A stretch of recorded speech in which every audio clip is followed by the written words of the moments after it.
Hi friends, welcome to my YouTube channel money saving tips Tamil. இன்றைக்கி என்ன topic பார்க்க போகிறோம் அப்படின்னா, எங்களுக்கு எப்படி ஹோம் லோன் 4 வருஷம் டென்யூரில் கிடச்சிது அப்படிங்கிறது தான் பற்றி பார்க்க போகிறோம். ஸோ இதுக்கு முன்னாடி நான் ஒரு வீடியோ போட்டிருந்தேன். 20 லட்சம் லோனை 4 வருஷத்தில் முடிக்கிறது எப்படி அப்படின்னு சொல்லிட்டு. அதில் என்னோடய ஹோம் லோன் டீட்டெயில்ஸ் கொடுத்துருந்தேன். அதில் நிறைய பேருக்கு டவுட் இருந்தது. நான் அதில் சொல்லியிருந்தேன், என்னோடய லோன் 12 லேக்ஸு, அதோட டென்யூர் 4 இயர்ஸ், எங்களோட இஎம்ஐ 30,000 ரூபாய் அப்படின்னு சொல்லியிருந்தேன். அதில் கமெண்ட் பண்ணியிருந்தாங்க நிறைய பேர், நீங்கள் 4 இயர்ஸ் இஎம்ஐ, 4 இயர்ஸ் டென்யூர் அப்படிங்கிறீங்க. ஸோ 4 இயர்ஸ்க்கெல்லாம் லோன் கொடுக்க மாட்டாங்க, நாங்களும் எஸ்பிஐயில் வச்சுருக்கோம், எங்களுக்குலாம் 15 இயர்ஸ் அப்படிங்கிற மாதிரிலாம் சொன்னாங்க. ஸோ எங்களுக்கு எப்படி 4 இயர்ஸ் டென்யூரில் லோன் கிடச்சிது அப்படிங்கிறது தான் இந்த வீடியோவில் நான் எக்ஸ்பிளைன் பண்ண போகிறேன். ஸோ நான் ஹோம் லோன் எப்படி கிடச்சிது அப்படிங்கிற ஸ்டோரியை எக்ஸ்பிளைன் பண்ண போகிறேன். பேக்ரவுண்டில் இங்கே நாங்கள் ஹவுஸ் கன்ஸ்ட்ரக்ட் பண்ணும்போது எடுத்த கொஞ்சம் கிளிப்ஸை அப்படியே ஆட் பண்ணி மட்டும் வச்சுருக்கேன். ஸோ நீங்கள் இதை கேளுங்க. ஸோ என்னோடய டோட்டல் எங்கள் வீட்டோட பட்ஜெட் எவ்வளோ அப்படின்னா 30 லேக்ஸ். ஓகேங்களா. ஸோ எங்களுக்கு என்ன தாட் இருந்தது அப்படின்னா, நம்ம ஃபுல்லாக லோனுக்குலாம் போயிடக்கூடாது, நிறையா லோனுக்கு போயிடக்கூடாது. முடிஞ்ச அளவுக்கு நம்ம அமௌண்ட்டை சேவ் பண்ணி வச்சுட்டு அதுக்கப்புறம் தான் நம்ம போகணும் அப்படிங்கிற மாதிரி தாட் இருந்தது. நாங்கள் பிளான் பண்ணது எப்படின்னா அப்படின்னா, 50% டவுன் பேமெண்ட்டை நாங்கள் ரெடி பண்ணிவிட்டு 50%க்கு லோன் போகணும் அப்படின்னு சொல்லி திங்க் பண்ணோம். அதாவது 15 லட்சம் நம்ம சேர்த்துடணும், 15 லட்சம் லோன் வாங்கிக்கலாம் அப்படிங்கிற மாதிரி நாங்கள் நினச்சோம். 4 இயர்ஸில் 15 லட்சம் சேர்க்கணும்னு நினச்சோம். பட் எங்களுக்கு கொஞ்சம் இது முடியலை அப்படிங்கிறதுனால 4 இயர்ஸில் நாங்கள் 13 லட்ச ரூபா சேர்த்தோம். அப்புறம் மீதி 17 லட்ச ரூபா லோனுக்கு போனோம். நாங்கள் வீடு கட்ட எப்படி 30 லட்சம் சேர்த்தோம் அப்படிங்கிறத ஒரு வீடியோவாக போட்டிருக்கேன். அதோட லிங்க்கை டிஸ்கிரிப்ஷன்லேயும் கொடுக்குறேன், என் கார்ட்லேயும் கொடுக்குறேன், செக் பண்ணி பாருங்கள். ஸோ அதில் எப்படியும் நீங்கள் சேவிங்ஸ் பண்ணலாம் வீட்டுக்கு அப்படிங்கிற ஐடியா உங்களுக்கு அதில் கிடைக்கும். ஓகேங்களா. ஸோ நாங்கள் கிட்டத்தட்ட 40% டவுன் பேமெண்ட்டை ரெடி பண்ணிட்டோம். 13 லட்ச ரூபாயை ரெடி பண்ணிட்டோம். மீதி 17 லட்ச ரூபா, அரௌண்ட் ஒரு 60% லோன் போகலாம். அந்த 17 லட்சத்துலேயும் ஒரு 12 லட்சம் ஹோம் லோன் போகலாம். ஜுவல்ஸ் இருக்குது நம்மகிட்ட கொஞ்சம், ஸோ அதை ஒரு 5 லேக்ஸ்க்கு வச்சுக்கலாம் அப்படின்னு சொல்லி நாங்கள் டிசைட் பண்ணியிருந்தோம். ஓகேங்களா. நிறைய பேர் என்ன பண்ணுவாங்க அப்படின்னா 20% டவுன் பேமெண்ட்டே பே பண்ணிவிட்டு மீதி 80%க்கு லோனுக்கு போயிடுவாங்க. அந்த மாதிரிலாம் போகும்போது நம்ம டென்யூர் ரொம்ப ஜாஸ்தியாக இருக்கும். ஓகேங்களா. ஸோ அதனால் ஹோம் லோன் பார்த்தோன்னா ஏதோ இழுத்துக்கிட்டே இருக்கிற மாதிரி இருக்கும். டென்யூர் ஒரு 15 வருஷம் 20 வருஷம்னு நம்ம போட்டு வாங்கிடும் போது நம்ம வாழ்க்கையில் ஒரு 15-20 வருஷம் நம்ம கடனே கட்டிக்கிட்டு இருக்க மாதிரி இருக்கும். ஓகேங்களா. இன்னும் பீப்புளெலாம் இருக்காங்க, 20% டவுன் பேமெண்ட்டை கூட சேவ் பண்ணி வீடு வாங்க மாட்டாங்க. அதுக்கும் ஒரு ஜுவல் லோனோ ஒரு பர்சனல் லோனோ எடுத்து இது பண்ணிவிட்டு அதுக்கப்புறம் 80%க்கு ஹோம் லோன் போயிடுவாங்க. அதாவது அந்த வீட்டோட மொத்த அமௌண்ட்டையுமே லோனாக போயிடுறது. அந்த மாதிரிலாம் பண்ணிங்க அப்படின்னா ரொம்பவே உங்கள் வாழ்க்கை ஸ்ட்ரெஸ்ஃபுல்லாக மாறிடும். அந்த மாதிரிலாம் பண்ணாதீங்க. முடிஞ்ச அளவுக்கு உங்களுக்கு எவ்வளோ சேவ் பண்ண முடியுமோ சேவ் பண்ணி போட்டுட்டு ரிமைனிங்க்கு நீங்கள் ஹோம் லோன் போங்க. அப்போ தான் டென்யூர் கம்மியாக இருக்கும், நீங்களும் கொஞ்சம் ஹாப்பியாக இருக்கலாம். ஓகேங்களா. ஸோ நாங்கள் எவ்வளோ இஎம்ஐ எங்களால் கட்ட முடியும் அப்படிங்கிறத ஃபஸ்ட்டு கால்குலேட் பண்ணி கண்டுபிடிச்சோம். அதுக்கு என்ன பண்ணோம் அப்படின்னா, ஒரு 3 மாதம் எங்கள் வீட்டில் என்ன செலவாகுது அப்படிங்கிறத ஒரு 10 ருபீஸ் கூட விடாமல் நான் நோட் பண்ணேன். நோட் பண்ணிவிட்டு அதில் எதெல்லாம் வேஸ்ட்டு செலவோ அது எல்லாத்தையும் நாங்கள் கட் டவுன் பண்ணோம். கட் டவுன் பண்ணிவிட்டு நீடு என்ன அப்படிங்கிறதுக்கான இதை மட்டும் கண்டுபிடிச்சி எங்கள் வீட்டுக்கான ப்ராப்பர் பட்ஜெட்டை போட்டோம். போட்டுட்டு வீட்டு செலவு போக எங்களுக்கு எவ்வளோ அமௌண்ட் இருக்குதுன்னு பார்த்தோம். ஸோ 30,000 பேலன்ஸ் இருந்தது. ஓகே, அந்த 30,000 இஎம்ஐயாக நம்ம பே பண்ணிக்கலாம் அப்படின்னு சொல்லி நாங்கள் டிசைட் பண்ணிட்டோம். ஓகே, நாங்கள் இப்போ டிசைட் பண்ணது என்னென்னா 12 லேக்ஸ் எங்களோட ஹோம் லோன், இஎம்ஐ 30,000 அப்படின்னு சொல்லிட்டு. அப்போ டென்யூர் எவ்வளோ எடுக்கணும் அப்படின்னு சொல்லிட்டு எங்களுக்கு தெரியல. அண்ட் கூகுளில் போயிட்டு இஎம்ஐ கால்குலேட்டர் அப்படின்னு சொல்லி போட்டுட்டு அதில் எங்களோட லோன் 12 லட்சம் அப்படின்னு சொல்லி போட்டுட்டு இன்ட்ரெஸ்ட் ரேட்டு என் ஹஸ்பண்டுக்கு சிபில் ஸ்கோர் நல்லாவே தான் இருந்தது. ஸோ அதனால் ஒரு 8.5க்கு எங்களுக்கு கிடைக்கும் அப்படின்னு சொல்லி நாங்கள் நினச்சிட்டு 8.5% அப்படின்னு சொல்லி போட்டுட்டு 4 இயர்ஸ் அப்படின்னு 5 இயர்ஸ் அப்படின்னு கொடுத்தம்போது 26,000 இஎம்ஐ காட்டுச்சு. ஸோ நம்மளால் கொஞ்சம் எக்ஸ்ட்ரா பண்ண முடியுமே அப்படின்னு சொல்லிட்டு அந்த 5 இயர்ஸுங்கிறது 4 இயர்ஸ் அப்படின்னு கொடுத்தோம். ஒரு 30,000 ரூபாய் இஎம்ஐ காட்டுச்சு. அரௌண்ட் 30,000 ரூபாய் காட்டினோமே ஓகே, அப்போ நம்ம டென்யூர் 4 இயர்ஸ் அப்படிங்கிறத நாங்கள் ஃபிக்ஸ் பண்ணி வச்சுக்கிட்டோம். ஸோ நிறையா ஹோம் லோன் ஆல்ரெடி வாங்கியிருந்தவங்ககிட்டலாம் வந்து நாங்கள் டிஸ்கஸ் பண்ணும்போது அவங்களாம் எங்களுக்கு சஜஸ்ட் பண்ணது எந்த பேங்க் அப்படின்னா வந்து எஸ்பிஐ தான். ஸோ ஸ்டேட் பேங்க்குக்கு போங்க, எந்த ஹிடன் சார்ஜஸும் வந்து இருக்காது, பெனால்ட்டி மாதிரிலாம் எதுவும் இருக்காது, ஸோ எஸ்பிஐ போங்க அப்படின்னாங்க. சரி ஓகே அப்படின்னு சொல்லிட்டு நாங்கள் வந்து மேல வந்து கன்ஸ்ட்ரக்ஷன் வந்து ஸ்டார்ட் பண்ணியிருந்தோம். ஓகே, அதுக்கடுத்து ஜூனில் வந்து எஸ்பிஐக்கு வந்து போனோம். போயிட்டு நாங்கள் ஃபஸ்ட்டு எதுவுமே சொல்லலை, ஹோம் லோன் வந்து எங்களுக்கு ஒரு 12 lakhs வேணும் மேம் அப்படின்னு சொல்லி கேட்டோன்னே அவங்க ஃபஸ்ட்டு வந்து ஓகே வாங்கிக்கலாம் அப்படின்னு சொல்லிட்டு சிஸ்டமில் என்னமோ போட்டு பார்த்தாங்க. போட்டு பார்த்துட்டு சொன்னாங்க, டக்குன்னு உங்கள் இஎம்ஐ வந்து 11,500, டென்யூர் வந்து 15 வருஷம், இன்ட்ரெஸ்ட் ரேட் வந்து 8.3 அப்படின்னாங்க. நான் வந்துட்டு மேம் அப்படின்னேன். அவங்க வந்து ஓகே கிளியராக எக்ஸ்பிளைன் பண்ணுறேன். உங்களோட பிரின்சிபல் நீங்கள் வாங்குகிற அமௌண்ட் 12 லட்ச ரூபா, இன்ட்ரெஸ்ட் வந்து 9 லட்ச ரூபா, எல்லாம் சேர்த்தா நீங்கள் டோட்டலாக 21 லட்ச ரூபா வந்து 15 வருஷத்துக்கு வந்து கட்டுற மாதிரி இருக்கும். மாதம் 11,500 அப்படின்னு சொல்லி நீங்கள் பே பண்ணுற மாதிரி இருக்கும் அப்படின்னாங்க. நான் வந்து சொன்னேன், இல்லை மேம் எங்களுக்கு செலவெல்லாம் போக ஒரு 30,000 நிற்கிது மாதத்துக்கு, நான் அந்த 30,000 இஎம்ஐயாக கட்டிடுறேன், எனக்கு டென்யூர் வந்து 4 இயர்ஸ்னு போட்டு கொடுங்க அப்படின்னேன். அவங்க டக்குன்னு என்னை பார்த்து ஸ்மைல் பண்ணிவிட்டு சொன்னாங்க, நீங்கள் 12 lakhs வந்து 4 இயர்ஸ்க்கு டென்யூருக்கு வந்து கேட்குறீங்க, அப்படி நான் வந்து கொடுத்தேன் அப்படின்னா எங்கள் பேங்க்குக்கு என்ன பெனிஃபிட் இருக்குது, எங்களுக்கு வந்து லாஸ் தான் ஆகும்.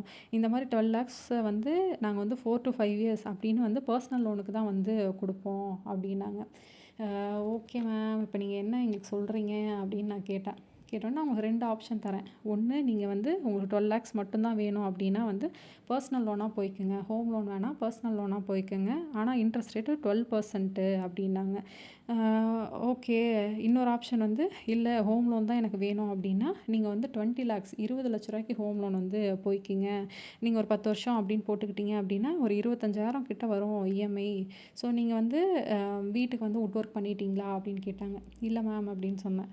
கன்ஸ்ட்ரக்ஷன் மட்டும்தான் இப்போதைக்கு பிளான், வுட் ஒர்க்லாம் கொஞ்சம் ஃப்யூச்சரில் லோனெல்லாம் முடிச்சுட்டு பண்ணிக்கலாம் அப்படிங்கிற தாட்டில் இருக்கோம் அப்படின்னேன்.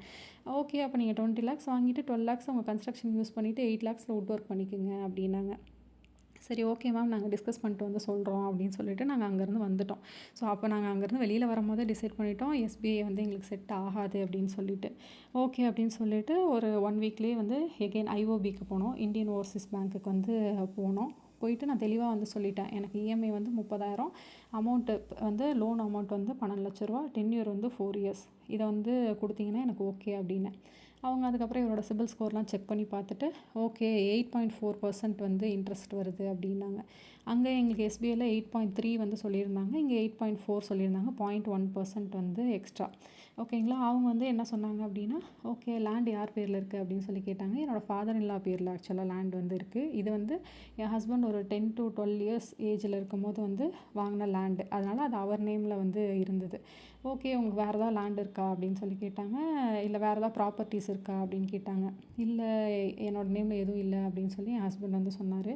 ஓகே, அப்போ வந்து கொலாட்ரலுக்கு எதுவுமே இல்லையே உங்களுக்கு, இப்போ இன்கேஸ் நீங்கள் கட்டலை அப்படின்னா எங்களுக்குன்னு ஒரு இது வேணும்ல, அதனால் ஏதாவது உங்கள் நேமில் இருக்கணும். அதனால் நீங்கள் என்ன பண்ணுங்கள், உங்கள் லேண்டை வந்து உங்கள் நேமுக்கு வந்து சேஞ்ச் பண்ணிவிட்டு வாங்க, plus building approval, sales deed, EC, mother's deed, patta அதெல்லாம் வந்து வாங்கிக்கிங்க. உங்கள் ஆஃபீஸில் வந்து form 16, income tax form, 3 month salary slip இதெல்லாமே வந்து வாங்கிட்டு வந்துடுங்க அப்படின்னாங்க. சரி ஓகே அப்படின்னு சொல்லிட்டு நாங்கள் வந்துட்டோம்.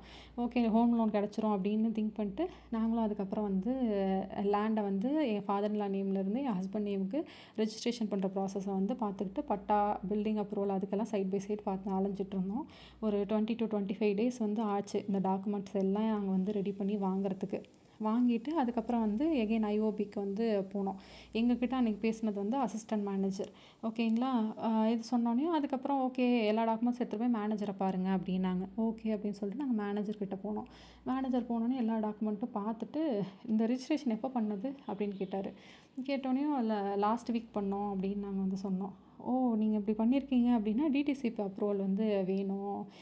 இந்த லேண்ட் வந்து 15 yearsக்கு முன்னாடி உங்கள் அப்பா வாங்கியிருந்தாரு அப்படின்னா அப்போ வந்து டிடிசிபி அப்ரூவல்லாம் வந்து தேவையில்லை. இப்போ கரண்ட்டாக ஏதாவது ஒரு பிளாட் வந்து ரெஜிஸ்ட்ரேஷன் ஆகுது அப்படின்னா டிடிசிபி அப்ரூவல் வந்து மேண்டட்டரி. அதனால் நீங்கள் அதை போய் வாங்கிட்டு வாங்க, அது வந்தால் தான் வந்து ப்ரொசீட் பண்ண முடியும் அப்படின்னாங்க.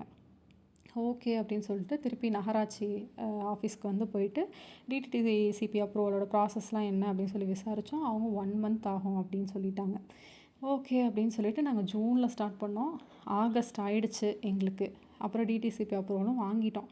வாங்கிட்டு எல்லா டாக்குமெண்ட்டையும் திருப்பி எடுத்துக்கிட்டு அவர்கிட்ட வந்து போயிட்டோம். ஐஓபி மேனேஜர்கிட்ட வந்து போயிட்டோம். போனோன்னே ஓகே, லோன் எல்லாம் okay, documents everything is okay, site விசிட்டை மட்டும் ஒன்று பார்த்துட்டு லோனை வந்து ப்ரொசீட் பண்ணிடலாம் அப்படின்னு சொன்னார். ஓகேங்களா. எங்கள் வீட்டு பக்கத்தில் வந்து ஒரு 10 ஃபீட் டிஸ்டன்ஸில் வந்து ஒரு இபி லைன் வந்து இருக்குது. அது என்ன அப்படின்னா, ஒரு டிரான்ஸ்ஃபார்மர்லேருந்து இன்னொரு டிரான்ஸ்ஃபார்மருக்கு வந்து பவரை சப்ளை பண்ணுற லைனு. ஓகேங்களா. அதை வந்து அவங்க வந்து பார்த்ததுக்கப்புறம் வந்து வீட்டிலேருந்து ஒரு 10 ஃபீட் டிஸ்டன்ஸ்லேயே வந்து ஹை வோல்டேஜ் இபி லைன் இருக்குது, அதனால் வந்து உங்கள் லோன் வந்து டிஸ்குவாலிஃபைடு அப்படின்ட்டாங்க.